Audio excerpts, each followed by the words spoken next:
Leather is a craft item that is readily available nowadays. You can go online and order a piece of veg tan leather and have it arrive on your doorstep the next day.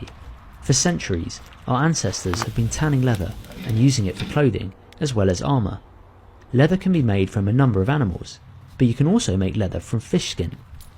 First, you need to skin your fish and descale it using a knife. You can still make leather with the scales on, but you can create a much more supple leather with the scales off. Now you can brain tan the fish skin, but the solution you get from it is so small and minimal that it takes a lot of effort. Instead, I make an oil-based tan solution using 2 egg yolks, a teaspoon of vegetable oil and a tablespoon of water. I soak the skin in the solution for about 30 minutes, working the oils into the fibres of the skin with my hands. Then I make a small jig from a small round stick and 2 support posts.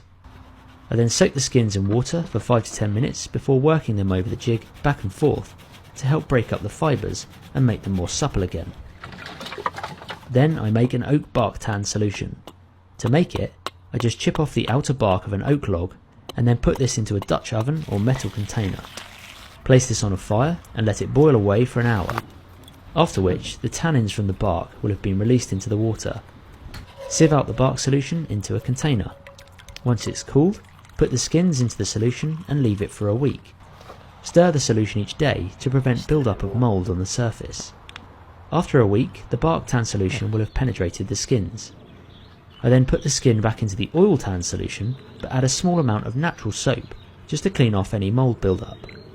I also add half a litre of water. Then I work this over the jig back and forth until it dries. I add some leather balm and work this again through my fingers. After a few hours, the oils will have penetrated the fish skin to make it supple enough to craft into a usable item.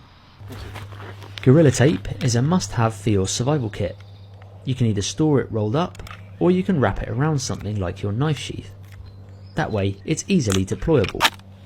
You can use it to repair holes in a tent or tarp, or use it as an alternative cordage if you run out. You can also use it to light a fire. If you hold a lighter to it, it will ignite easily and burn for a long time.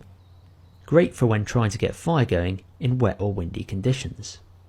2 years ago, I featured it in a video showing how to light it with a fire still. Simply cut or peel it into thin strips and then shower some sparks onto it. The edges of the tape has very thin, almost hair-like pieces of material. This is what takes the spark and turns it into flame.